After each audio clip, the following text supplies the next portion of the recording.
Bienvenidos a Únete Podcast, el espacio donde la actualidad, la política, el derecho, la economía y la sociedad colombiana se encuentran para un análisis profundo y esclarecedor. En Únete Podcast reunimos a los mejores expertos en cada uno de los temas que nos afectan día a día, desde la economía y la justicia hasta la cultura y la actualidad social. Te invitamos a que no solo escuches, únete a la actualidad, únete al análisis, únete a la conversación. Esto es Únete Podcast. Únete Podcast. Buenas noches, mi nombre es David Pérez y esto es Únete por la Historia. El día de hoy tenemos un invitado sumamente interesante, más que invitado, esta es su casa, el doctor Bernardo Henao Jaramillo, abogado javeriano, con especializaciones varias en la misma alma mater y en la Universidad de La Sabana, experiencia en Derecho y Litigación, si se puede decir así, de más de 40 años, también asesor comercial, secretario de FENALCO a nivel nacional, pero sobre todas las cosas, el título más interesante, doctor, presidente de esta casa, Únete por lo Colombia. Buenas noches, doctor Bernardo. David, muy buenas noches, encantado de estar acá en este podcast que han hecho ya ustedes una realidad y que cada vez se difunde por todo el país y en todas las redes. Creo que es crucial ocuparnos siempre de la historia y la historia marca el paso esencial para que la gente se forme en lo que son sus antecedentes y el pasado que muchas veces no se quiere conocer y recordar. Es necesario cada vez más saber de la historia y aprender de todas las experiencias del pasado que tanto contribuyen al bienestar de una nación. Ciertamente saber de historia es algo esencial, sobre todo para desmentirla de aquellos que la quieren usar como arma para imponer sus intereses ideológicos, ¿no? Cosa que hablaremos más adelante. La historia siempre va a encontrar en narrativas de ciertos y determinados sectores ideológicos, no importa si son por razones políticas, más por ideologías que tratan de cambiarla y tratan de sepultarla, pero en los historiadores está mantener vigente y rescatar con evidencias científicas para que no se pierdan claros contenidos como a veces acontece en muchos hechos que han sido distorsionados por completo con narrativas. Así es, y ese es el tema entonces que nos atañe hoy, revelar tantas mentiras, tantos mitos, bueno, que es lo que se ha dedicado a este programa de Únete por la Historia. Hoy en específico hay un tema crucial y es el 9 de abril, el llamado Bogotazo. Me atrevería a decir un supuesto, o más bien una revolución o un intento de revolución que primero arrasó con Bogotá y con toda su herencia republicana, con unas estructuras espectaculares, muy hermosas, como por ejemplo el Hotel Regina, que ahorita es actualmente el Banco de la República, si estoy en lo correcto, que es el nombre del hotel, junto con otros edificios de corte francés que se construyeron a principios del siglo XX durante la hegemonía conservadora y que fueron, por desgracia, arrasados junto con, evidentemente, el tranvía y demás. ¿Qué nos tiene que contar entonces de este Bogotazo? ¿Por qué le interesa este tema, doctor? Me interesa por varias razones. Uno, por lo que pasó en esa época, que fue muy grave para el país, pero también fue un momento que generó una semilla para la reconstrucción de una Bogotá grandiosa. A veces no se piensa en eso, pero efectivamente sí se dio una reconstrucción grande. El Bogotazo, pues la historia nos narra cómo ha sido, cómo se presentó y por qué se dio este tema, pero yo creo que antes de entrar a desarrollar todo lo que fue el acontecimiento del 9 de abril de 1948, deberíamos entrar un poco a mirar el ambiente en que se levanta Jorge Eliezer Gaitán y cómo va surgiendo y escalando posiciones en todo su entorno de formación profesional como abogado y por supuesto como un experto en derecho penal que tiene antecedentes clarísimos por su paso por Italia y por supuesto que va a llegar a ocupar unas posiciones claves en la política, pero fue derrotado en las elecciones que participara en la época de Gabriel Turbay. Pero sí deberíamos entonces mirar un poco su entorno donde nació y, por supuesto, ver por qué va a tener esa formación hacia el socialismo. Claro, sabemos que de todas maneras Gaitán era un profundo nacionalista por su herencia tal vez adquirida en la Italia de Mussolini, que fue, bueno, donde recibió todos estos estudios en derecho, no solo penal, sino en otras ramas del derecho. Pero además de esto, cuéntenos, doctor. Bueno, lo primero que hay que ubicar es que él nació en el barrio Las Cruces, a comienzos del siglo, en 1903. Un barrio clase baja siempre, ¿no? Es un barrio clase baja. Y, barrio obrero, más bien, por decirlo de alguna manera. Correcto. Y en esa época le distinguía, y hoy todavía mantiene esa esencia, es el inquilinato. Era donde se compartía todo. En esa época había manantiales de agua que circundaban en el área, hoy no existen, pero él se va a formar allí y va a estudiar pues, su primaria y su bachillerato, donde hoy en día pues, se le recuerda, fue cuando terminó sus estudios de bachillerato, pasó a estudiar a la Universidad Nacional y siempre allí en la Universidad Nacional destacó como un gran estudiante y creó movimientos que hoy en día se recuerdan. Gaitán es una persona que donde estuvo marcó un hito y siempre con su presencia generaba una admiración grande. Si ustedes lo miran en las fotos, cuando uno mira a Gaitán, uno puede recordar un poco a Gardel. Tienen los mismos cortes de la elegancia, o sea, era impecable su forma de vestir y siempre la forma de vestir era negra y con su camisa blanca bien almidonada. Era un distintivo, era el sello característico que tenían en ese entonces y en esa época. Un cachaco, cachaco de pura cepa. Cachaco. Aquí en Colombia, pues se ha creído bastante de que él es un comunista y no lo es, nunca lo fue.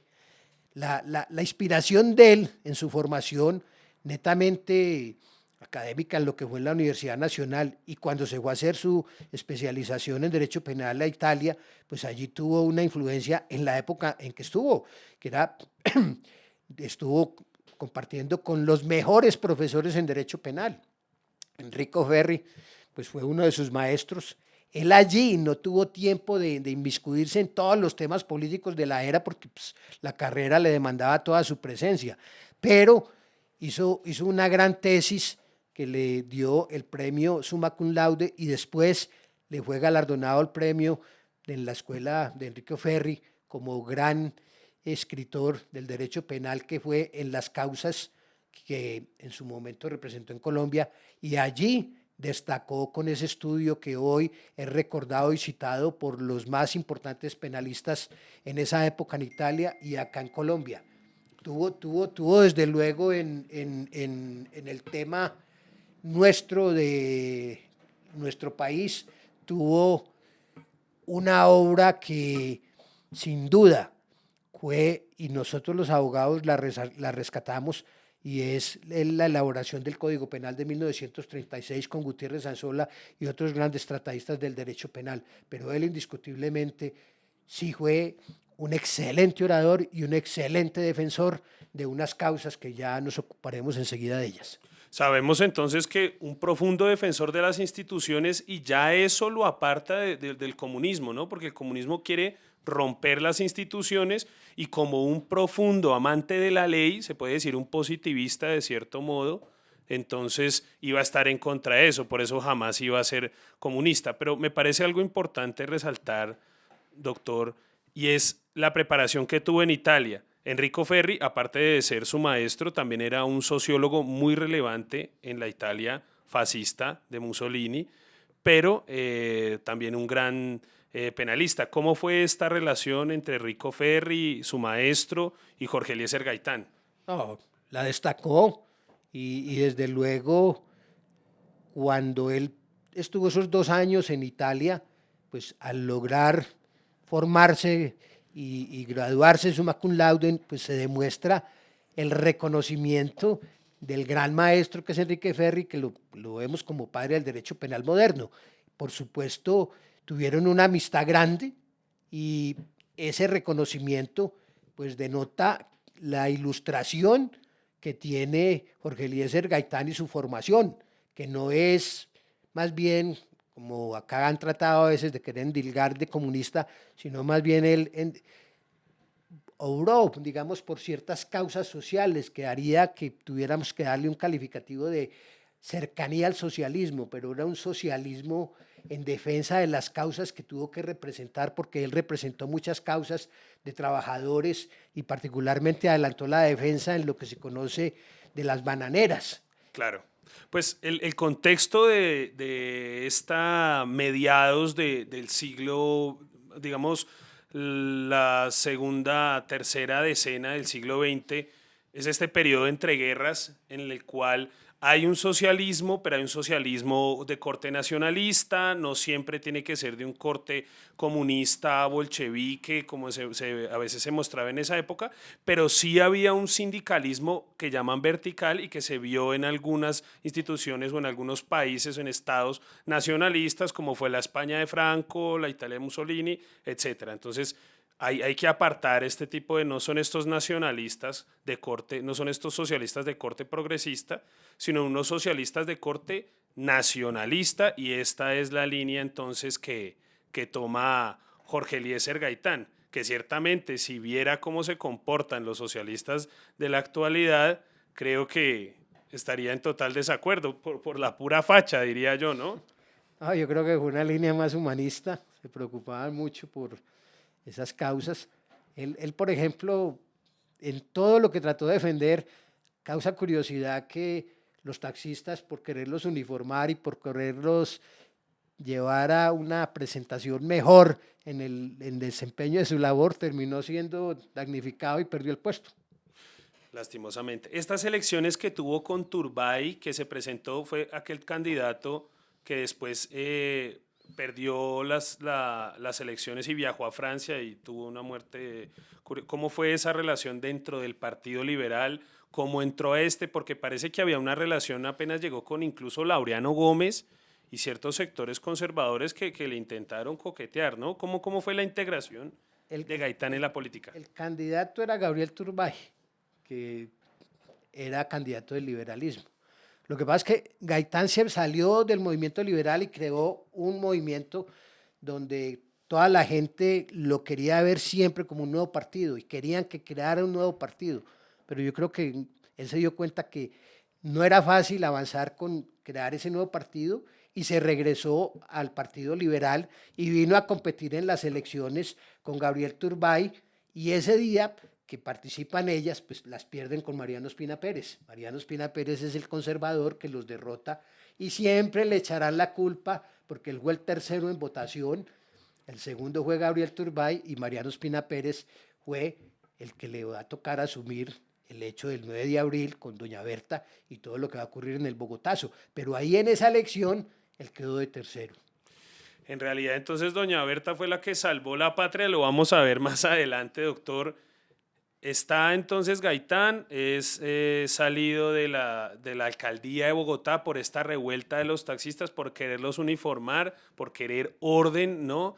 Y es impresionante fotos que se me vienen a la cabeza, por ejemplo, él jugando tejo, pero en corbata, ¿no? Y con su chaleco tan característico. Creería yo también muy influenciado, era un católico muy devoto, ¿no? Gaitán. Importante ese punto porque yo creo que su influencia de este catolicismo social impregnaría un tanto sus ideas, ¿no? Pero para irnos entonces al punto. Para uno encarnar el pensamiento de Gaitán y ver la profundidad de su pensamiento y a dónde quería llegar, uno debe concurrir a lo que es bien citado. Pero antes de darle lectura, porque le voy a dar lectura, quiero resaltar que en esa época los debates se hacían con altura en el Congreso. Claro de la que sí, República. así es.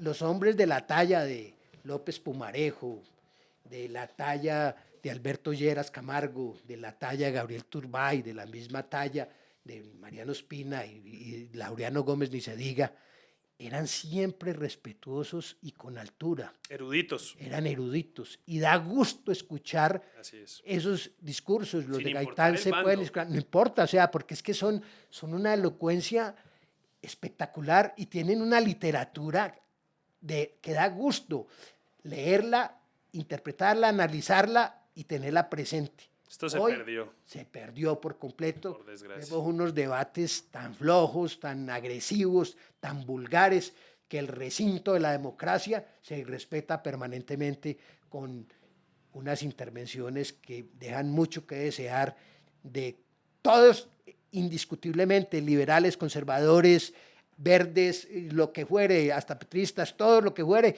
Es impresionante cómo no tienen la altura que demanda ser un vocero representante del pueblo como son los congresistas. La decadencia de la civilización ciertamente ha permeado la democracia actual y es una desgracia.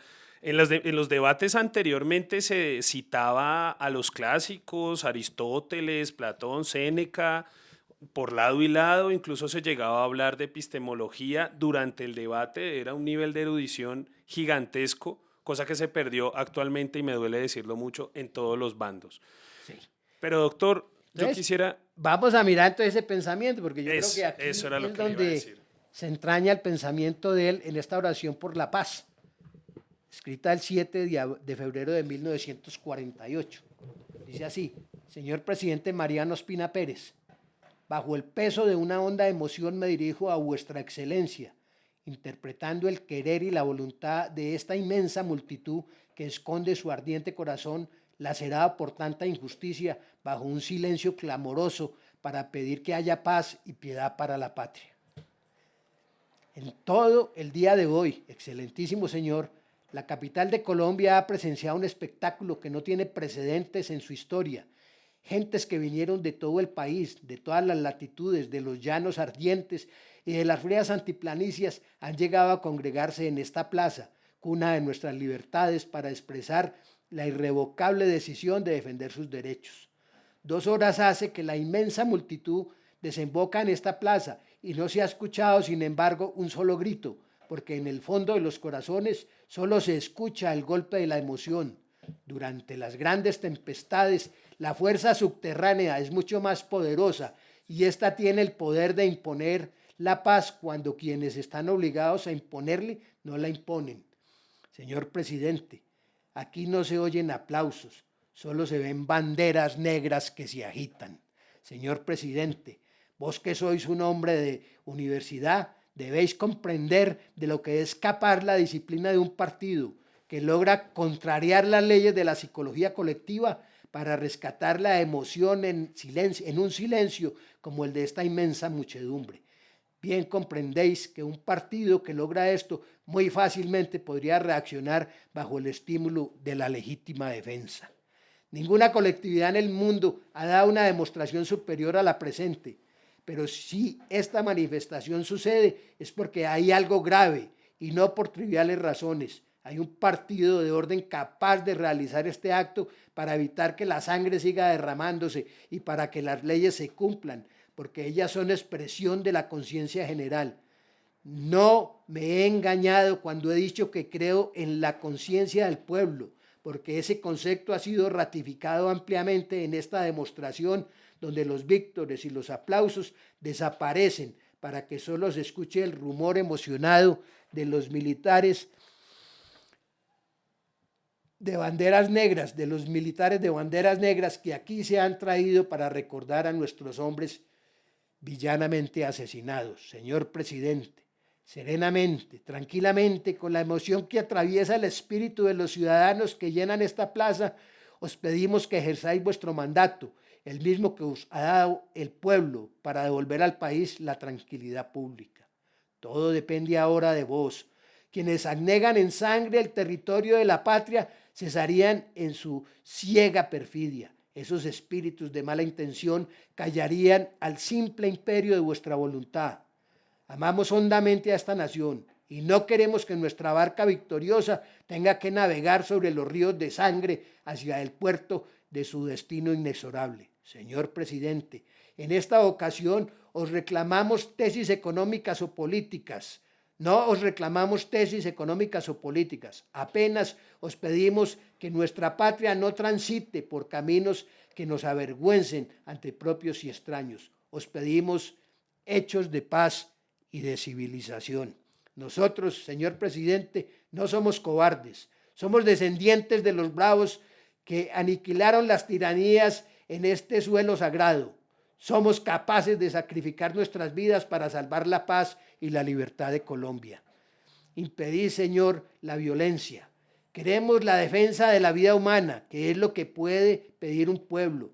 En vez de esta fuerza ciega desatada, debemos aprovechar la capacidad de trabajo del pueblo para beneficio del progreso de Colombia. Señor presidente, nuestra bandera está enlutada y esta silenciosa muchedumbre y este grito mudo de nuestros corazones solo reclama que nos tratéis a nosotros, a nuestras madres, a nuestras esposas, a nuestros hijos y a nuestros bienes como queráis que os traten a vos, a vuestra madre, a vuestra esposa, a vuestros hijos y a vuestros bienes.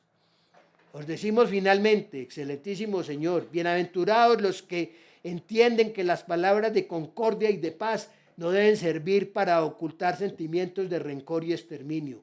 Malaventurados los que en el gobierno ocultan, tras la bondad de las palabras, la impiedad para los hombres de su pueblo, porque ellos serán señalados con el dedo de la ignominia en las páginas de la historia. Jorge Eliezer Gaitán, 1948, en la manifestación del silencio en la Plaza de Bolívar de Bogotá. Impresionante. Un grado de erudición, de nuevo lo vuelvo a decir, fantástico, que por desgracia no se va a volver a repetir en ningún político colombiano. Estoy completamente seguro que ninguno, ni de la derecha ni de la izquierda, podrá llegar a redactar una carta de estas tan magnífica.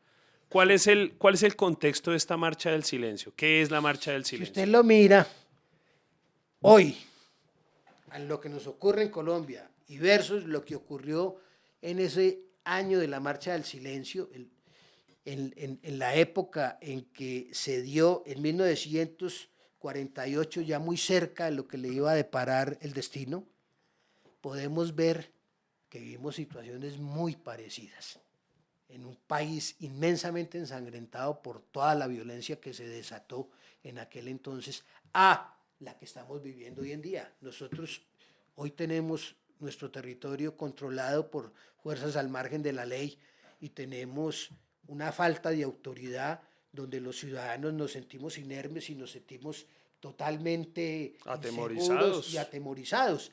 En esa época pues se estaban dando todas esas persecuciones que se desataron entre lo que se conoció como la guerra entre liberales y conservadores. La violencia. Y se dio la violencia, que si uno la estudia y la analiza, fue tremenda, fue tenaz, pero la que tenemos ahora también es muy grave y es de un calado y de una circunstancia que está llevando a que los jóvenes y mucha gente esté migrando. Ya superan más del 1.000.000 de colombianos que han salido de la patria, se dice que ya pueden llegar a 2 millones y eso es gravísimo porque lo más valioso que tiene un pueblo es su gente y es su creencia en su país, y tener que salir como aconteció con Venezuela es una mala situación. Esa época que vivió Gaitán en el 48, pues denota que él quería la paz, pero él no logró consolidarse, pero sí trató muchas veces de haber enfrentado inclusive al propio Laureano y lo que se tuvo que dar en su momento con Alfonso López Miquelsen, porque siempre estaba de por medio y sigue estando de por medio el problema de la tierra. Y aparte de la tierra, el gobierno de las mismas élites, ¿no? Que de pronto no le querían dar espacio, y es lo que vamos a hablar a continuación. ¿Qué pasó? Roa Sierra fue el asesino de Jorge Eliezer Gaitán. ¿Por qué se apagaron entonces las voces en su defensa de la patria? ¿Qué fue lo que sucedió? ¿Cuál era el contexto de la Bogotá de 1948? Los magnicidios tienen por norma que pocas veces se descubren sus autores y determinadores. Siempre se puede llegar al autor material, como se dice aconteció en este caso con Roa Sierra, que pues fue linchado en ese momento que se dieron los hechos y que Pero fue él. que se desata. Sí, el pueblo se levantó en su momento y lo cogieron en la carrera séptima, 13, 14 creo que era la dirección donde él tenía la oficina. Lo que es ahorita el tiempo, Lo que es justo el tiempo, enfrente de lo que es City TV ahora, ahí están. Él salió y él alcanzó a ver a Roa cuando Le disparó en triángulo, ¿no? Sí, le disparó y obviamente ahí pues empieza a correr la voz y vienen las narrativas, empezaron a sacar unas narrativas de que estaban linchando casi hasta el mismo gobierno y se desató un furor incontrolable. En ese momento aquí se estaba instalando la conferencia que daría lugar al nacimiento de la OEA, era la conferencia que Panamericana, que llegó Fidel Castro de joven a estar acá y siempre quisieron pensar que Fidel Castro tuvo que ver algo con ello. Yo lo dudo bastante, no creo que haya tenido nada que ver en el acontecimiento. Aquí siempre los magnicidios son crímenes que nunca, como lo dije ahora, pueda llegarse al resultado de saber quiénes fueron, si fueron los políticos, si fueron los adversarios, si fueron enemigos en actuaciones que no ha querido tener, pero lo cierto es que pasó a la historia como un hecho que lo quisieron silenciar porque iba a ser la revolución del pueblo. Y la revolución del pueblo, pues obviamente trata con el tiempo y todo lo que se ha pasado ahora, ve uno a veces que el presidente actual de turno trata de identificarse con un caudillo. Jorge Eliezer es un caudillo, Petro jamás lo será. Petro es una persona que se levantó arrimado a un régimen en donde ni siquiera participó en los cuadros directivos de ese M-19 cuando era toda una fuerza subversiva terrorista. Él no estuvo ni figurando en eso. Y eso dan testimonio de Eber Bustamante, Carlos Alonso Lucio y muchos otros. Él no llegó a figurar en ninguna parte. Y los otros amigos de él que hoy lleva el gobierno no hicieron parte de ese M-19. Hicieron parte de la alianza del M-19 que después surgió para participar en las elecciones. Pero el mensaje de Gaitán, en la identidad que quiere buscar Gaitán, no la interpretó adecuadamente en su momento ni Petro ni muchos otros personajes porque no han ido a profundizar en sus estudios y en su formación, porque es que aquí se está pasando a formarse un criterio político con simplemente titulares. Y aquí hay que volver a las universidades, entrar a los libros y encontrar la razón de ser de las manifestaciones. Esta pieza de la oración por la paz tiene otra famosísima que se dio en Manizales en un entierro que también es ilustre y se puede conocer. Gaitán efectivamente era un excelente escritor y da gusto uno leer esos escritos porque llegan con contenido al alma y se entienden.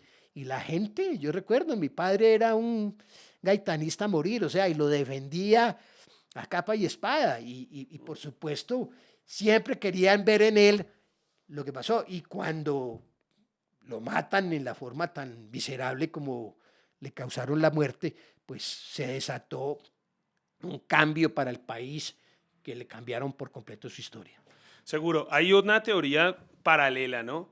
Y es que ciertamente Castro tuvo algo que ver y era el incentivo de iniciar una revolución de corte comunista y que se vio en varios puntos que estallaron, entre esos los más fuertes fueron Barranquilla, Bogotá, en Cali, Tuluá, etcétera. Hubo uno de esos focos muy grandes, pero no deja de ser entonces una teoría, me dice usted. Es que era muy joven, en ese entonces Fidel Castro estaba muy pelado, entonces lo volvieron ya, pues que fue el causante, el generador de eso, no.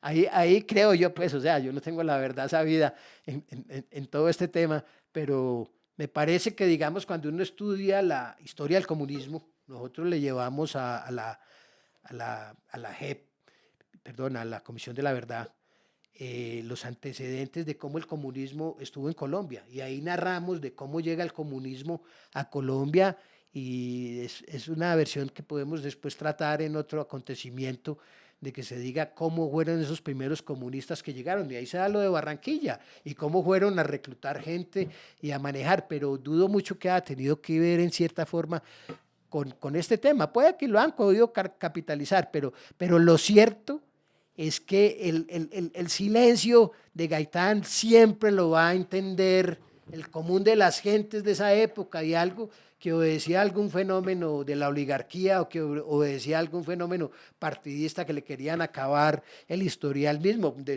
Podía ser hasta de su propio partido o de partidos contrarios, pero nunca se llegó a la verdad, y eso es lo grave de los magnicidios, que se quedan sin saber. En Estados Unidos recientemente se levantaron pues todos estos secretos que tenían guardados, y hoy en día todo el mundo se sorprende de ver cómo se está dando a conocer la conspiración de cómo murió Kennedy. Nosotros acá no tenemos, bajo ninguna circunstancia, no tenemos ese tipo de antecedentes y de archivos, pero ojalá pudiéramos tener las versiones para poder saber a ciencia cierta cuáles fueron los reales acontecimientos que llevaron a la muerte del caudillo. Pero lo cierto es que truncaron su vida, y alguien tenía mucho miedo de dónde podía llegar, porque ya estaba aglutinando las masas. Bueno, una tercera versión es la de la CIA. Sí. ¿Cómo es eso, doctor? Cuéntenos. No, como siempre, no faltan los de la temática que siempre quiere ver el imperialismo en toda actuación, y uno va a ver con lo que sucedió ahora con Kennedy, pues uno se sorprende bastante. La CIA sí ha estado en muchos lugares en temas que ha participado, en el tema de Allende, por ejemplo, y entonces ahí se ven hechos.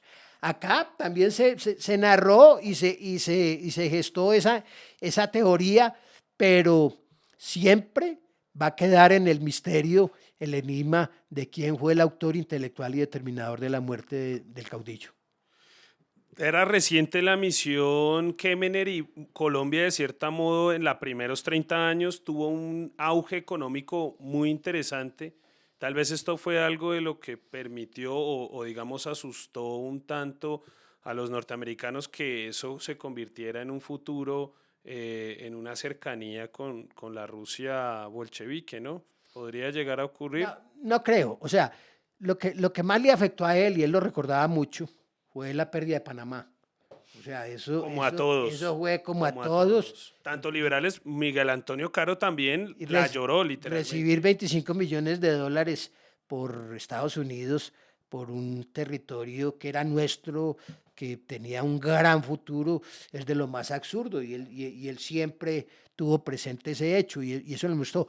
La misión Kemmerer que usted menciona, yo creo que le hizo un gran avance a Colombia. Sí, así es. Indiscutiblemente fue algo de contenido grande, y no pensaría que tenga ese vínculo que menciona, sino más bien fue un desarrollo para buscar potenciar la economía nuestra, y tuvo unas figuras que creó pues indiscutiblemente.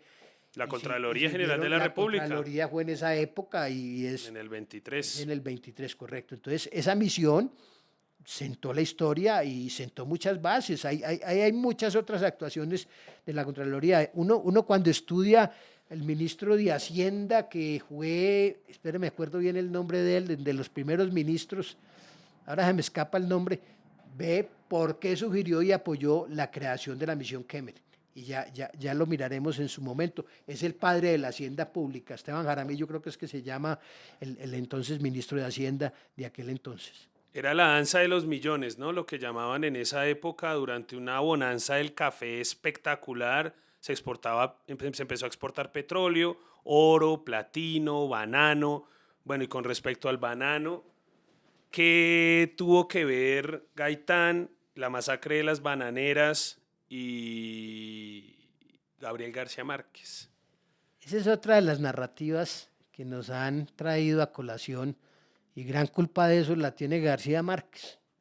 Ese individuo llegó a plasmar una cifra de posibles ejecuciones que se hubieran dado por las fuerzas militares, y lo superó por encima de 3.000 personas. No deja de ser realismo, pero no tan mágico en esta No, ocasión. eso no fue mágico, y eso tenía su malintencionada intención. García Márquez tenía dos facetas: esa de escritor magnífico que tuvo y que fue reconocido en su Nobel, pero tenía otra, que ese sí era aliado del comunismo, amigo íntimo de Fidel, siempre estuvo buscando ir contra el Estado colombiano, A él lo iban a detener en ese entonces. Es un tema tabú, ¿no? Actualmente no se y puede lo hablar iban, mal lo iba a de él. detener, el ejército y las fuerzas militares iban por él y en ese momento se produce y la búsqueda para salir y refugiarse en México. Pero él tenía su cercanía con los subversivos y eso no hay que callarlo, por eso hay que entrar a la historia y mirarla. Lo que se ha visto siempre de las bananeras lo han exagerado. Yo, en lo que he estudiado, no creería que lleguen a 80 las personas que fallecieron en ese entonces, de pronto con una imprudencia de un joven que estaba queriendo repeler una manifestación, pero nunca llegar a esa cifra, pero les convenía de alguna manera en esas narrativas que son expertos en que se crean, así como se creó la de las 6.402 víctimas del paramilitarismo, que hoy a la fecha no se ha podido judicializar más de 1.000 casos, que se sepa, no han llegado a ellos incluso.